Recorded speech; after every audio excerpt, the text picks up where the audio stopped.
Hello and welcome to another episode of Chuchu is a Ranker. On today's episode we're going to be talking about the Kinks. So the Kinks are a band who came up during the beat group boom, part of the British invasion along with the Beatles during kind of the early to mid 60s. They had some big hits around about that time, including a couple of number one singles. But then, unlike the Beatles, who managed to maintain their success, the Kinks slid out of the spotlight and into partial obscurity, becoming an underground act, which was a real shame because around about the time that they slid out of the limelight, they started to produce really excellent records. They had a phase during the 70s where they relentlessly produced and released concept albums, which further pushed them into the underground, and they were kind of like critically dismissed with those and very uncool. I love that period myself. Finally they got a slap on the wrist from their record company and told to just basically stop making concept albums, so they pushed themselves into making hard rock albums and had a kind of a hard rock phase and actually found critical and commercial success once again, this time strangely the peak being in the United States rather than their home of England. After that they kind of slipped into a late career malaise, as most bands do, before finally calling it quits in 1996. So on my own fandom of the Kinks, put a gun to my head, ask me what my favorite band is, I'm likely going to tell you the Kinks, because they are, basically my favorite band, along with the Smiths.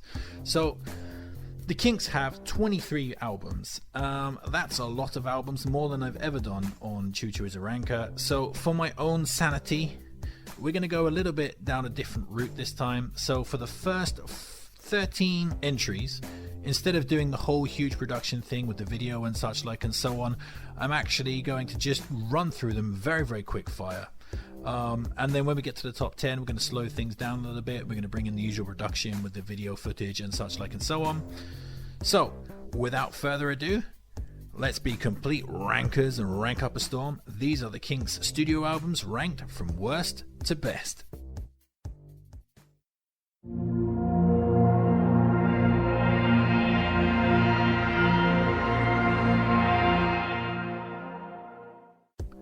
Number 23, last place, dead last, is Phobia from 1993, the band's last album and definitely their worst one. In fact, I think it's the only Kinks record that is aggressively bad. It comes from that era where CDs were new, so bands were just kind of trying to fill the entire disc with music. Never a good idea, and it's definitely not a good idea here. You have 71 minutes of music, none of it really any good. You have this consistent guitar tone that's just all across the record and makes every song sound the same, and it just gets really overbearing and just like mind-numbing. There's basically only one good song on this record, which is Hatred, a duet between Ray Davies and Dave Davis, the two brothers of the Kinks, who were famously always fighting during their career. And on that song they basically just go off on how much they hate each other. As a hardcore Kinks fan, that's, just interesting by default. But apart from that, there's nothing really here to cling on to, and just that guitar tone and the over length. This is a terrible one, and one you should only really get to right at the end of your Kinks exploration.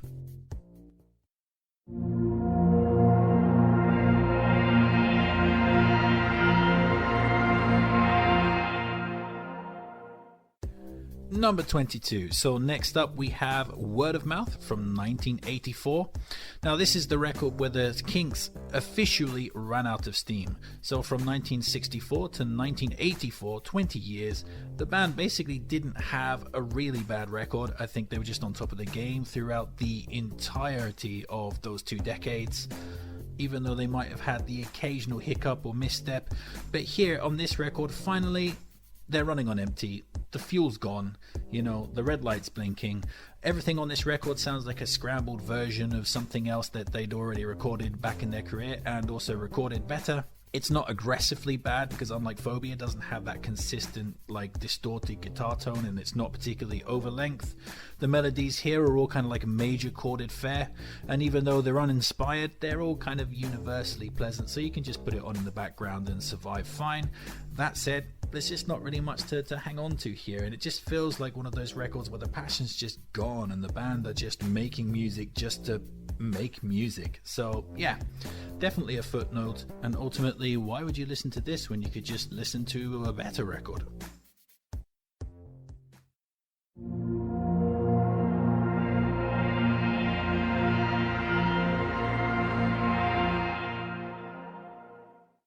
Next up is the Kink Controversy, the band's third album from 1965. So this album effectively pushes on the band's songwriting from the first two albums. This album is almost entirely comprised of originals. There's only one cover left on this particular one.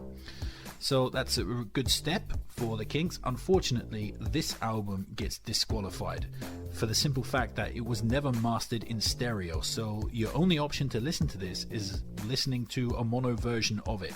Now, I listen to records on headphones, and listening to mono records is just not a pleasant listening experience for me. So it just, again, automatic disqualification. Sorry about that, even if the songwriting is better than the first two albums. So I think if you have a turntable and you like listening to music on your speakers, you can probably bump this up a good few places. But for me, now, listening to mono records, that's just not my bag, not even from my favorite bands. So yeah, unfortunately, despite the advances in songwriting, here the Kink Controversy lands at number 21. Controversial indeed.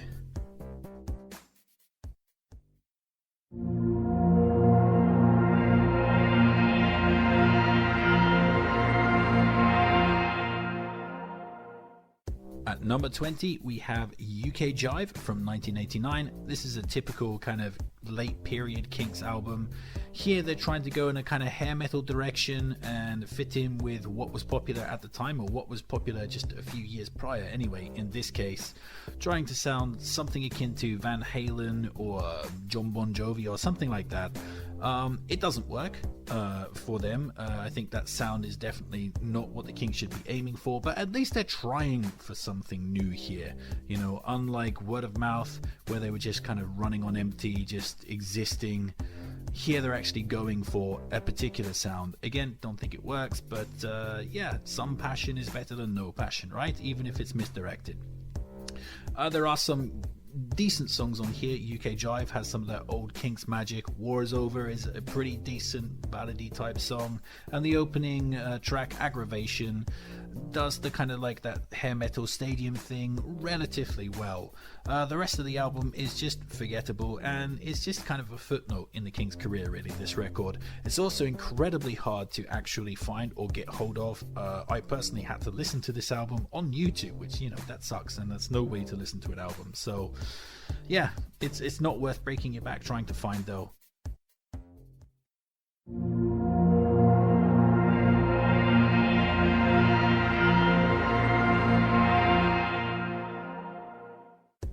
Number 19 and number 18 coming at you thick and fast, two for the price of one. These are the band's first two albums, Kinks and Kinda Kinks, and basically they're just a scrambled version of each other. These albums come from the time when albums were just not important, actually.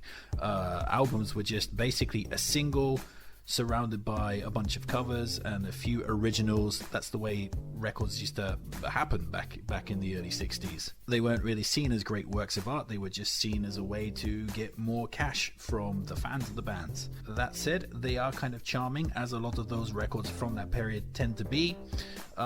Which one is better? I don't know. They're both exactly the same, pretty much. I mean, you could basically take off the tracks and switch them around and resequence them and do all sorts of that type of stuff with these two records, and you'd end up with kind of the same experience. I guess Kinda Kinks has slightly better production and slightly more confident songwriting, has a few more originals. However, the Kinks, the debut album, has really got me. So which one are you going to go for? It doesn't really matter. They're basically the same thing, but I guess because of You Really Got Me and the fact that it's the debut album and therefore has some importance in their discography, I guess you got to put the Kinks ahead of Kinda Kinks.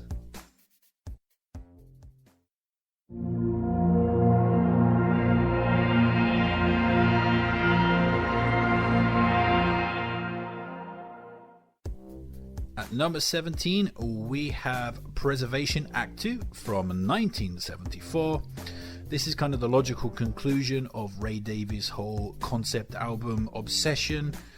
It's truly ambitious, but also overblown and just impenetrable. It's kind of comprised of songs and spoken word pieces and radio broadcasts. It's completely mad as a brush, which also is where the pleasure lies. The fact that it is mad as a brush. It's got some kind of narrative running through it about some conglomerate like purchasing traditional English villages, like smashing them, breaking them down and making malls in their place, and there's this kind of like post-apocalyptic thing that happens at the end where robots rule the world. I don't know, it's crazy, it's absolutely nuts, but again, that's the pleasure of it. This record is not one you can just stick on in the background. You have to sit down and take the time to listen to it, otherwise you'll get nothing from it. But if you do give it its due and you really actually try to concentrate on it, you'll get some kind of like crazy joy from listening to it. Plus the song Money Talks just is an absolute banger. So yeah, I can't recommend this as anybody's first Kinks record. You should definitely come to this really late in your exploration of the Kinks. I feel there's something here, but for a casual fan, this is going to be a complete nightmare of a listen, to be honest.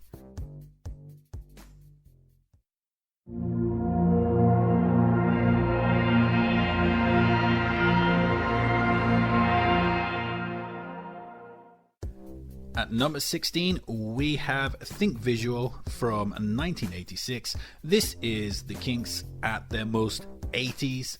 It's kind of more of a new wavy kind of record. And it's got some good songs on it, actually. I feel this is a bit tighter than the records that we've just covered previously.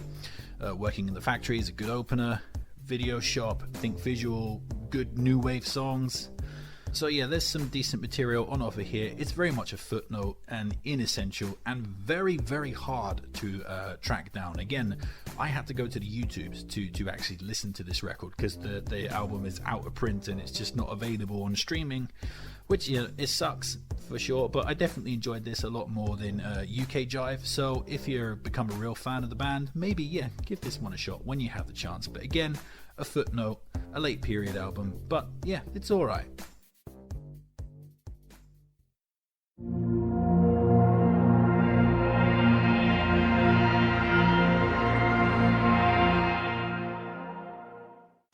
Number 15 is Face to Face from 1966. So this is kind of like that final record of the early British invasion period. The band's fourth album. I think this one makes the first three completely obsolete. This one's completely comprised of originals, maintains that kind of charming early kind of mid-60s sound, but also this actually moves properly into the album format. Some people consider this to be one of the first ever concept albums. Makes sense, it is Ray Davies, he does love concept albums. But yeah, this has just got some really good solid mid-60s songwriting on it. It's a very, very pleasant album. Of course, has the really famous single Sunny Afternoon on it. You got tracks like Holiday in Waikiki, which is really fantastic, and just has a really charming flow to it. You know, it feels like it could soundtrack some Wes Anderson movie or something. So yeah, I think this is the album where the Kinks really start getting rolling and start to actually, you know, grasp what they are as a band. In a lot of ways, this feels like the Kinks' proper debut album. So yeah, it's a really good record. Not quite as evolved as later records would be, but yeah, this is definitely a jump up in quality from the previous records, and I believe the start of the really good Kinks albums.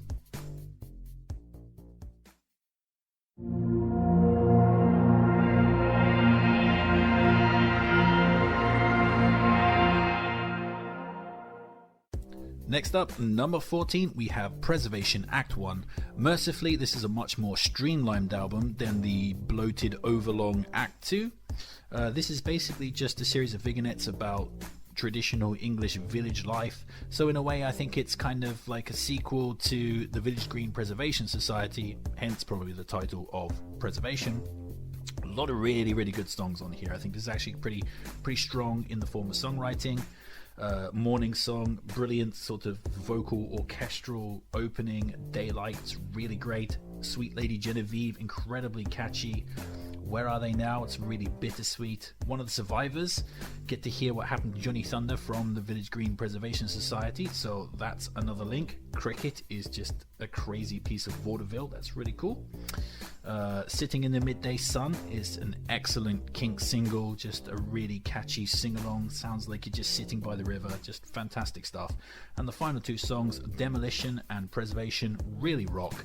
So overall, this is just a really great record. There is one huge drawback to this, and that's the production. I think it's got one of the worst production of any Kinks record. It just, the mix on it just sounds a bit too flat, and it doesn't pop. I think if this had the same type of sheen and quality production that Act 2 had, this would be one of the Kinks' best ever records, but the production really holds this one back, which is a real shame and pretty frustrating. But still, nevertheless, I think this is a good record.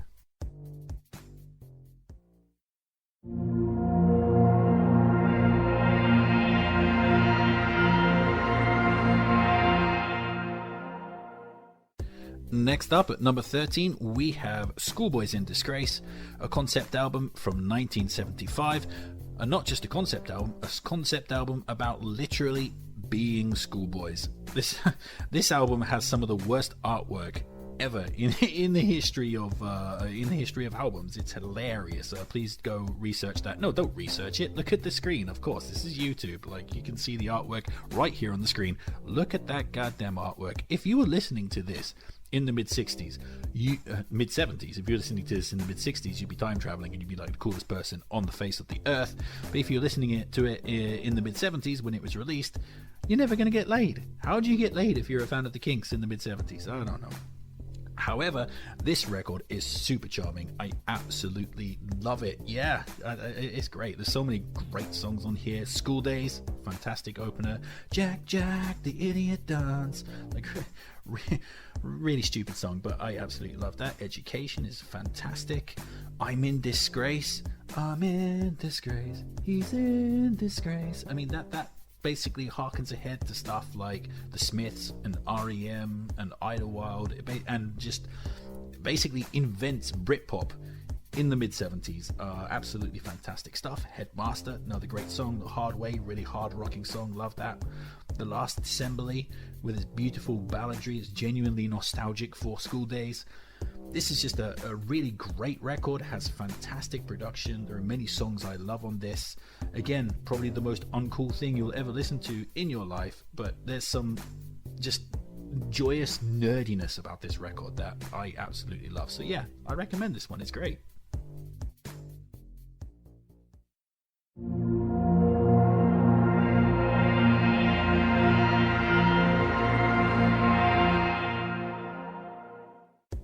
Next up at number 12, we have State of Confusion from 1983. So I think this one is the Kinks' last good record, like genuinely good record. After this you got Word of Mouth, where they kind of run out of steam, but this still has a lot going for it. I think there's just a good record in general. Kicks off with State of Confusion, the title track, fantastic single, just one of the catchiest things the Kinks ever released, and that's saying something because this is the Kinks and they are catchy by default. You know, I'm in a state of confusion, whoa. It's, oh my god, you listen to that a couple times, it's going to be rattling around in your brain for days. Come Dancing is on this one. That was a huge hit in the United States. That's pretty cool. Young Conservatives, I really love that song. Really catchy again. You got a couple of really good ballads on this. Property, Heart of Gold.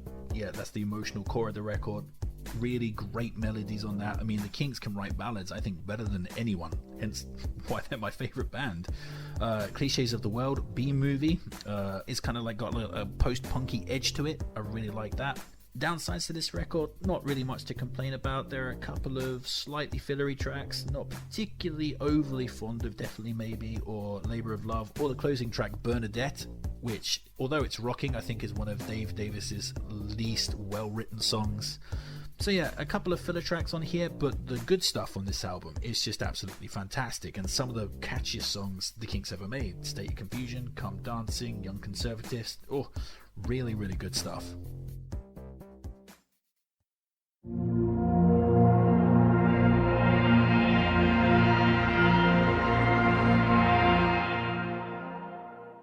Next up, number 11, from 1979, we have Low Budget, kind of the peak of the Kinks' kind of hard rock phase, certainly the most traditionally hard rock record.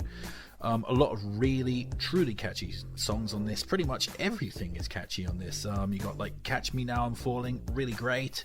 Pressure, pressure, pressure, I got pressure. Oh yeah, oh yeah, oh yeah. Super catchy. Again, be rattling around your head for days. You listen to that song. I Wish I Could Fly Like Superman was the big hit off this one. It's got a really kind of like percussive bass to it. It's really cool. Low budget, super catchy. Ooh, that's a good one. A little bit of emotion has kind of like a bit of, well, emotional depth. It's called A Little Bit of Emotion. It has a little bit of emotion, quite a lot of emotion actually. Really good song. Just generally speaking, this is just a really solid album of hard rock, and it's surprising that the Kinks, coming from where they do, are able to do this genre so well and be so catchy.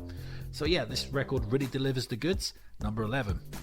So now we're heading into the top 10, so we're going to change up the format a little bit and we're going to start introducing the video. Yay! So buckle up and let's get into the top 10 Kinks records.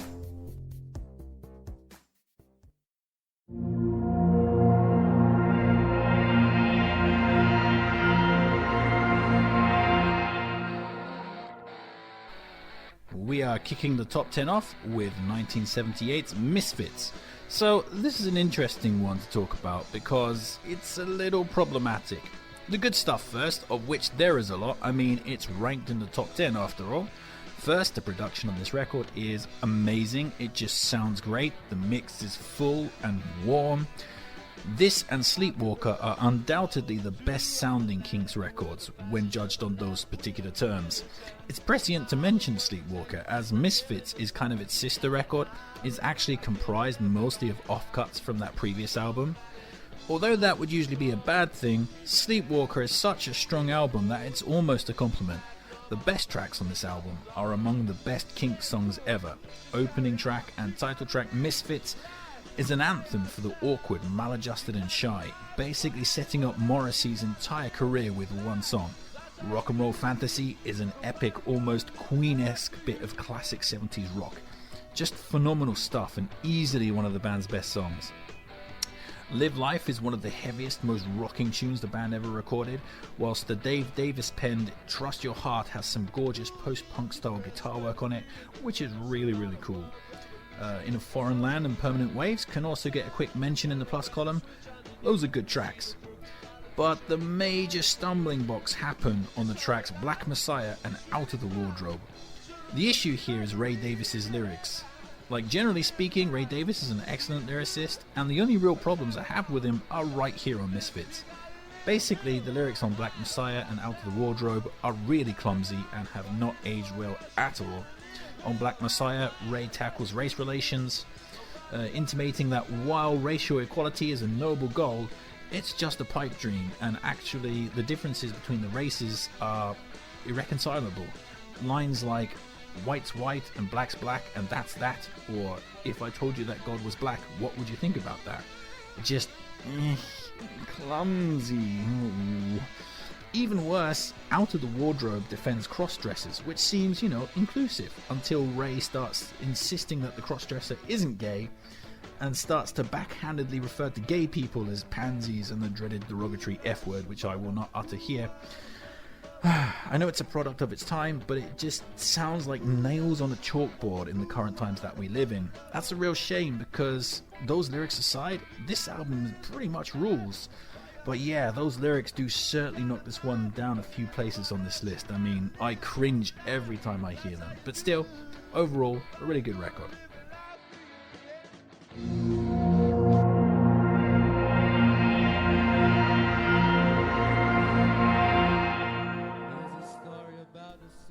Next up, we have Muzzle Hillbillies from 1971.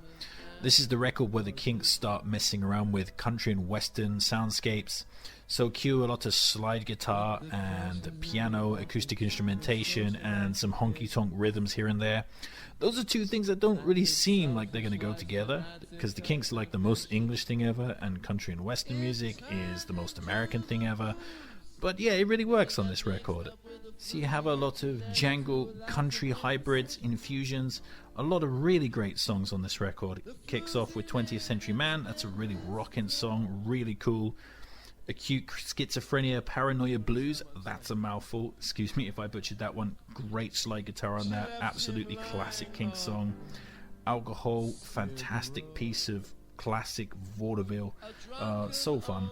Have a Cup of Tea a bit later on the album, again just the most English thing ever. And that chorus, hallelujah, hallelujah, hallelujah, Rosalie, oh, so unbelievably catchy.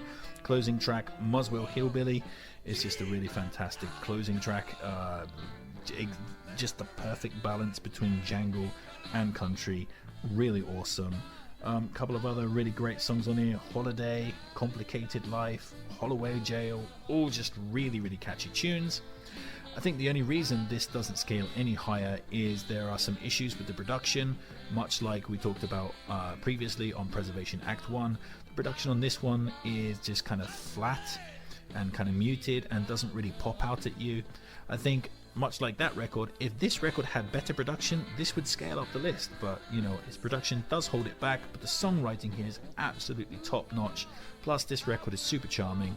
Yeah, great record.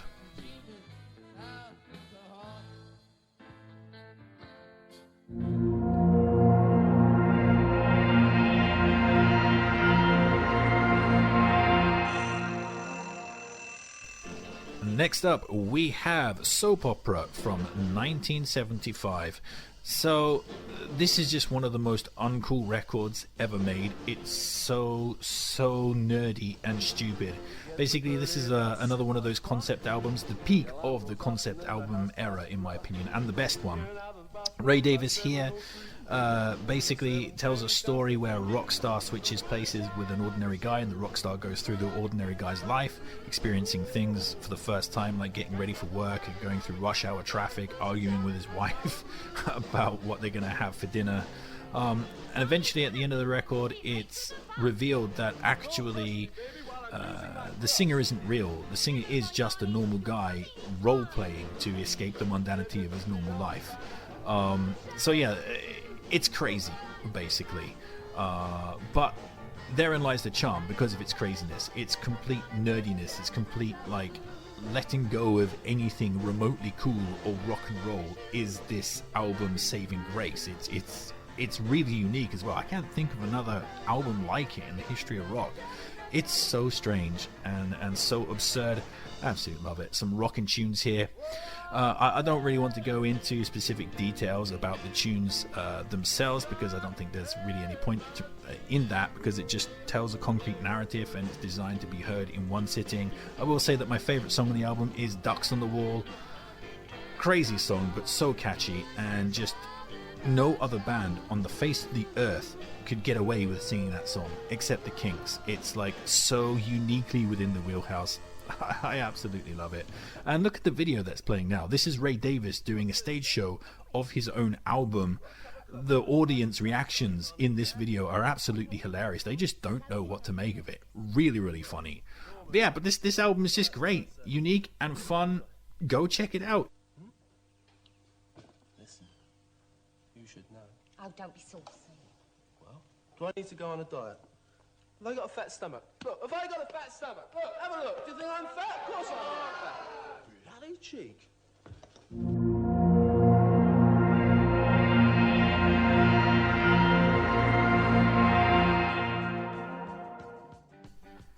Next up is Arthur from 1969. So, although the band had been flirting with semi-concept albums before, it was here that they finally went all in on it. This charts the titular Arthur going through wars and eventually settling down as an expat in Australia. A lot of the Kinks concept albums are daft and twee, but this one is actually a bit more serious. Many of the idiosyncratic elements of the band's sound are kicked to the curb here in favour of a deeper rock sound. The mixing desk sounds like it must have been maxed out on this one, as the complexity of the tracks has definitely increased. There are a lot of overdubs and tracking and such like. In fitting with the more serious tone, Ray Davies also sings in a lower register, to the point where this record doesn't really sound much like the Kinks. It's kind of a bizarre outlier on its own separate plateau.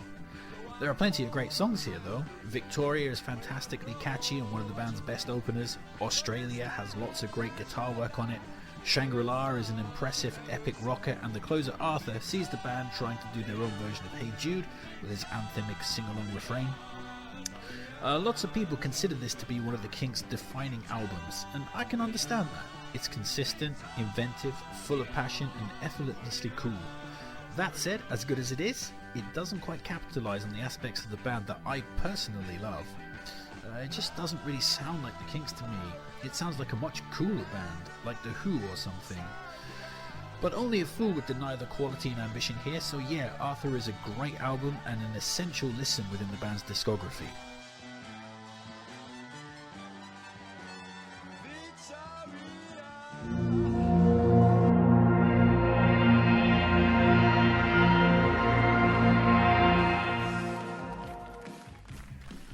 Next up, we have Give the People What They Want from 1981. On this record, the Kinks kind of shift genres into punk and post-punk. There's a lot of kind of angular guitars on this one and some synths, so they're kind of going in a new direction, which is really cool. This record is like really heavy and rocking compared to the majority of Kinks records. It really kind of moves, yeah, like I say, like Full Sail into that punk genre. It's very, very energetic. Probably the Kinks' heaviest period, this. But yet they haven't sacrificed any of the catchiness, because these are just like pop songs just taken in a punky or post-punk direction. Really cool. Tons of great songs on here. Pretty much the entire track list is just filled with insanely catchy material. Opener, Around the Dial, really catchy chorus. Give the People What They Want, like really heavy. Got some really nice discordant guitar on that. Add It Up, just fantastic punk song. Destroyer takes their previous hit from the 60s, All Day and All Night, and then just kind of updates it, uses the same tune and some of the lyrics, and yeah, it's just so much fun. Back to Front again, snarling, punky, absolutely fantastic. Got a huge, gigantic sort of anthemic ballad with Yo-Yo. That's one of their best ballads ever. Fantastic stuff. There's just no real weak songs on here. Oh, no, that's true. That's not true, actually. There's like one weak song, which is a little bit of Abuse, which has a really kind of poppy backing, yet is about domestic violence. And I don't think those two, the lyrics and the tune, just don't quite match there. Finishes with Better Things, which is a really uplifting song.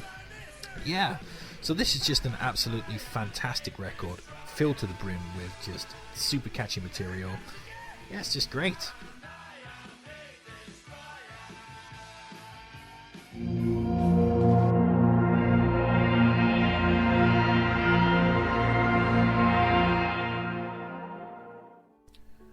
So we are kicking off the top 5 officially with Everybody's in Showbiz from 1972.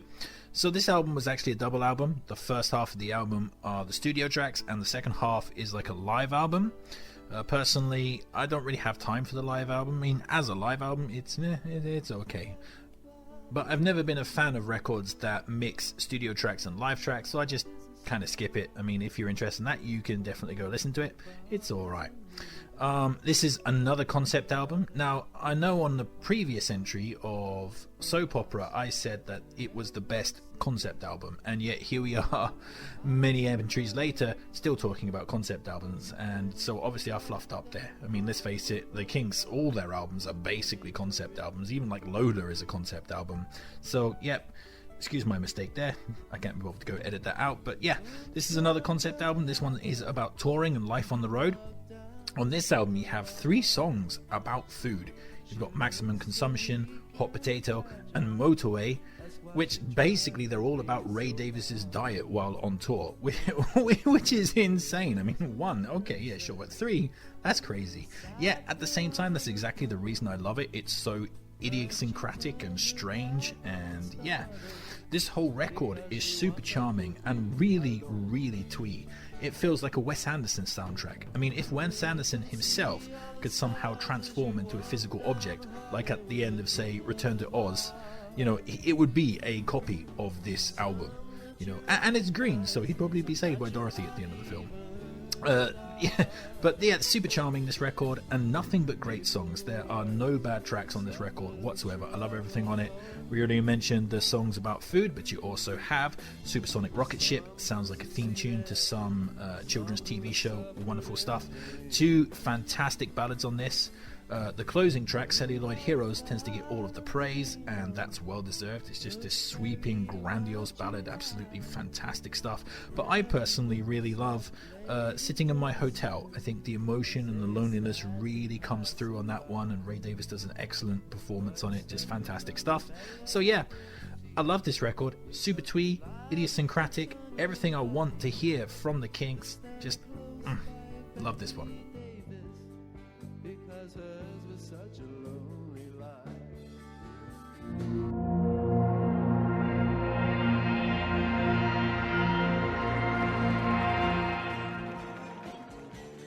At number 4, we have the Village Green Preservation Society from 1968. So this is the most iconic and famous Kinks album. I guess a lot of people probably expected this to be number 1, but no, here it is at number 4. So this is a very personally important album for me because it was the first Kinks record that I listened to. It was my introduction to the band, so yeah, I definitely got introduced in the right way.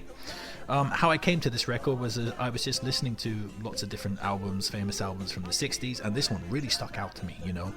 I think the themes of English culture and the English countryside and, you know, the loss of verdant England and all the things that we loved and feel nostalgic for being lost in the past while society continues to get, you know, more mean and cruel and meaningless, etc., etc. The Smiths did it in the 80s, the Kinks did it in the 60s and the 70s. Yeah, just fantastic stuff that really personally appeals to me on a personal level. I've always loved that type of stuff. I think this is another cool Kinks album, you know. As I mentioned on the Arthur entry, that was a really cool sounding record. That sounded like a really fashionable band. But that didn't really sound like the Kinks. This one does sound like the Kinks, but like a cool kind of rocking version of the Kinks that's leaning more towards something like the Rolling Stones. Yeah, this album's pretty heavy for the 60s, and I like it. It's got really charming production. I think this is the last of the records that really has that kind of charming 60s style production. Arthur would kind of max out the mixing desk and would get like more professional. But here you have a few rough edges still, but I like that. It adds to the charming nature of the record. This record is just chock full of great songs. None of my favorite songs, bizarrely, on this record. I like all of them, but there isn't a classic song that just, you know, peaks through like a mountaintop for me. But still, it's consistent all the way through. You know, you have the Village Green Preservation Society, the title track, opening up the record. Basically, the band's theme tune. Picture Book, really catchy single. Johnny Thunder would be near my favorite tracks. Johnny Thunder, really rocking song, love that one, super catchy. Last of the Steam Powered Trains, lots of nice blues riffs on that, that's great. You have some atmospheric stuff with Big Sky and Wicked Annabella. Those are kind of like more psychedelic style. Animal Farm, super catchy. Starstruck, yeah, this is tons of songs. I mean, I could reel off the whole track listing, but that would be boring. Just really, really solid record. All My Friends Were There, emotional ballad, really like that one. Yeah, so nothing bad to say about this. Plenty of variety on it across the board. It's rocking, it's charming, it's got great production. The only reason that, you know, this doesn't scale up any higher is because I just simply love the next couple of records like more, and that's nothing to be ashamed of. I mean, we are deep into 5-star territory here. To be number 4 on this list is no shame. Yeah, so fantastic stuff. And, you know, if you're looking for a Kinks record to start out with, yeah, this will probably float your boat. This will do it for you, probably, because it did it for me.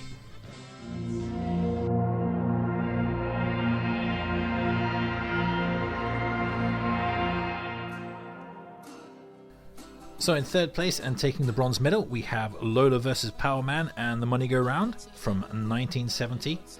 So this is another concept album. This time it's about the music industry.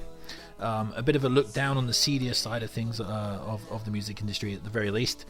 At the time, I think Ray Davies was very frustrated with record label politics and such like and so on.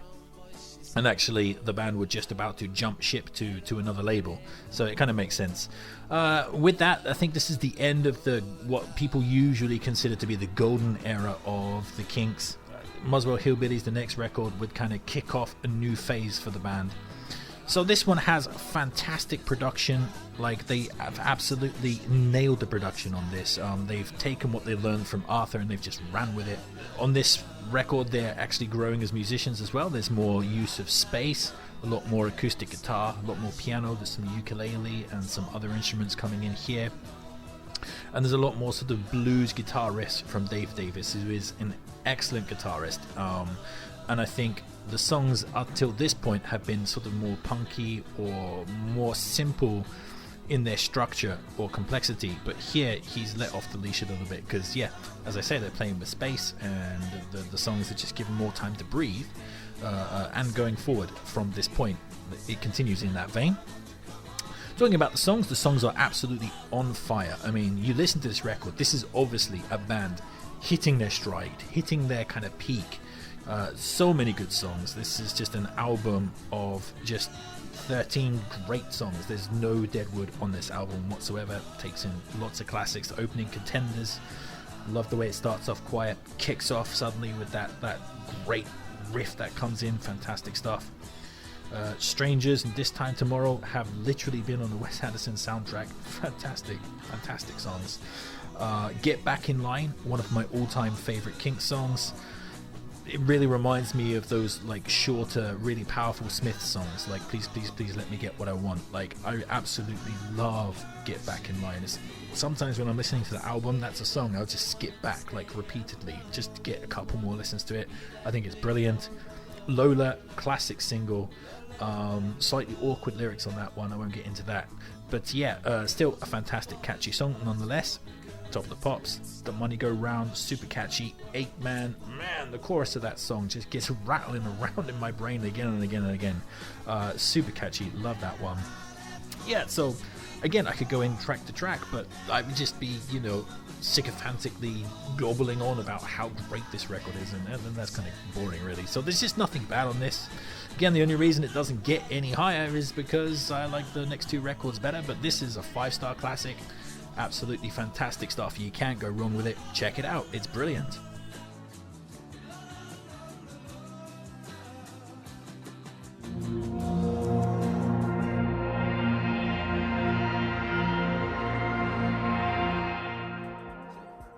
So, silver medal time, and the medal is going to go to Sleepwalker from 1977.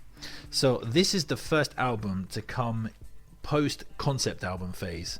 So the story goes, they switched to a new label, but the label boss said to them, no more concept albums, that's it, you kind of failed hard with those, so time to do something else. And that was a proviso for them basically getting signed by a new label. So this is the first of their kind of hard rock records, although I personally think this is way more like blues rock. This is very wide open and full of space. We'll get into that a little bit later. First, let's talk about the production on this record. It's absolutely fantastic. Again, it comes from the same kind of sessions as Misfits. I talked about the production on that entry. This has the same production. It's full, it's warm, it's classic 70s. I think this has the best production of any Kinks album ever, along with Misfits. This is also the most emotional Kinks record, I think, by far, for me. I don't know what was going on with Ray Davies at this time, but it really sounds like he was going through the ringer and he wanted to get some kind of emotional pain out on tape. The Kinks have always been a more emotional band, and here they're just at their most cathartic. There are so many fantastic, like spine-chilling emotional breakdowns on this record. I think it's a thing of beauty. I really love it. The blues guitars by Dave Davis are also the best that they've ever been on any Kinks record. He's just let off the chain here, and he's rampages all over the place with these fantastic guitar licks. It's a masterclass in guitar work. I absolutely love it. This is what makes him one of my favorite guitarists ever. The composition of the tracks here, as I said, is like wide open. Like, a lot of these songs are almost, I wouldn't say formless, but they have a kind of long instrumental passages where the musicians are just able to do their stuff, and Dave Davis is the real star of those sections. virtuoso performance basically on this. This album has 9 songs and they're all perfect. I love every single one of them. Not a bad second on this entire record. Some of the greatest songs the Kinks ever made. Songs like Brother, for example. I was talking about emotional connection with this record. Yeah, cathartic in the extreme. I mean, it just sends shivers down my spine like that. And also to that point, Stormy Sky, Full Moon, also great ballads. Again, that wide open space, that blues guitar, fantastic stuff. Jukebox Music is more of an upbeat, sort of catchier Kinks song, fantastic stuff. Mr. Big Man, again, fantastic organ work, fantastic guitar, absolutely loved that. The single Sleepwalker, really catchy. But my favourite song on the album, and probably my favourite Kinks song of all time, spoiler alert for the Kinks song ranking that's going to come at the end of the video, is Life Goes On. I absolutely love that song. It's personally, you know, it's very meaningful to me. It's basically a song about Ray Davis saying, hey, life is depressing and life can get you down, and maybe sometimes you want to kill yourself. But if you can just write it out, just deal with that peak of sadness that you go through, eventually it's going to fade and there'll be something on the other side of that if you can just hang on. It's really great message, fantastically done. It's not overly cloying or overly sentimental, and it's quite witty. It's got some humor in there about the way that Ray Davis tried to kill himself, you know, by living on his gas, but he forgot to pay his bills, so they cut off his gas supply. So yeah, some good humor in there as well. You can hear I love this record. I love it. I think it's absolutely spectacular. There's a good big part of me that would have put this at number 1 if it wasn't for the fact that number 1 is number 1 and probably my favorite album of all time. So let's get on to that.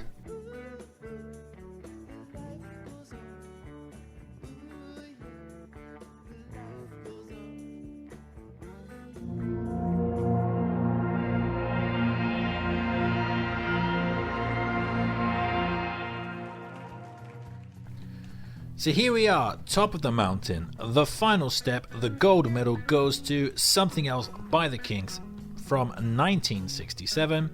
This was the band's 5th album.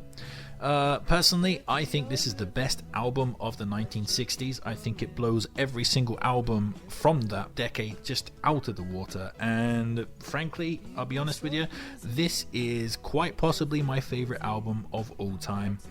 The production on this record is just perfect. It's super charming. It's just got the right balance of being like sonically interesting with different things coming at you from different directions, but also it's a little bit rough around the edges and shows some of the limitations, and I really like that. It really adds something to the recording. There's something just really sad about this album. I can't quite put my finger on it, but it just seems to be soaked in loss. Not loss for a person as such, but loss for a culture and a time that's passed by. It's really overt on this record, more than any other record by the Kinks, and probably more than any other album ever made in the history of music, in my opinion. It's super alluring. Love it. The backing vocals on this are just fantastic. They add so much to these songs. They're kind of like these ethereal, echoey, reverb heavy, almost like shoegazy at times elements to the tracks. Fantastic songs on this. Not a bad song on this entire record. It's where to begin. Jeez. Opening song, David Watts, covered by The Jam, made famous by The Jam, but here you have the better original by the Kinks. Death of a Clown, Dave Davis's best ever song. Fantastic stuff. Love the echoey piano, and again those backing vocals, brilliant. Two Sisters basically invented Belle and Sebastian. Harry Rag, super vaudeville, knees up Mother Brown style. Tin Soldier Man, really catchy. Situation Vacant, really rocking, love that, really heavy mid-60s rock sound. Love Me Till the Sun Shines and Lazy Old Sun have a more kind of psychedelic element to it. Lazy Old Sun in particular, really fantastic, kind of almost shoegazy. Again, fantastic stuff. Afternoon Tea, love the Britishness of that, super catchy. Funny Face, yeah, more rocking stuff. Excellent. End of the season, just this kind of like waltz time, like end of the pier, like the lights are closing, the city's closing down, it's time to go home off your summer holiday. Fantastic stuff. And then of course the album ends with Waterloo Sunset, which is just the ultimate patriotic British ballad, hand on your heart, looking to the British sky. Fantastic stuff.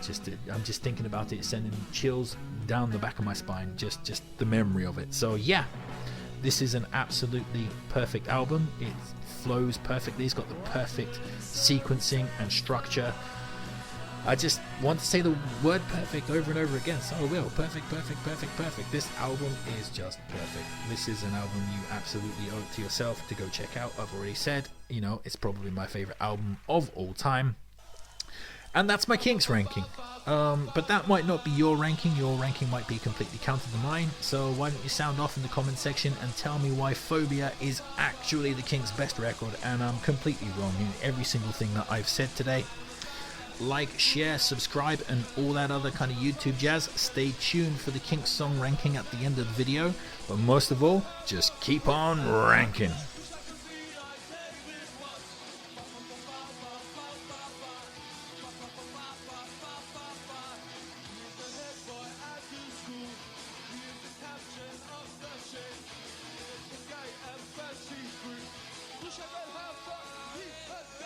Wish I could be like David was.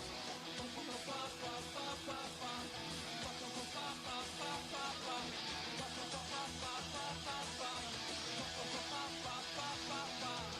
when I lie on my pillow again, be with the fight like David was. We just go team to victory. Take my exams and pass them on. Wish I could be like David was. Wish I could be like David was.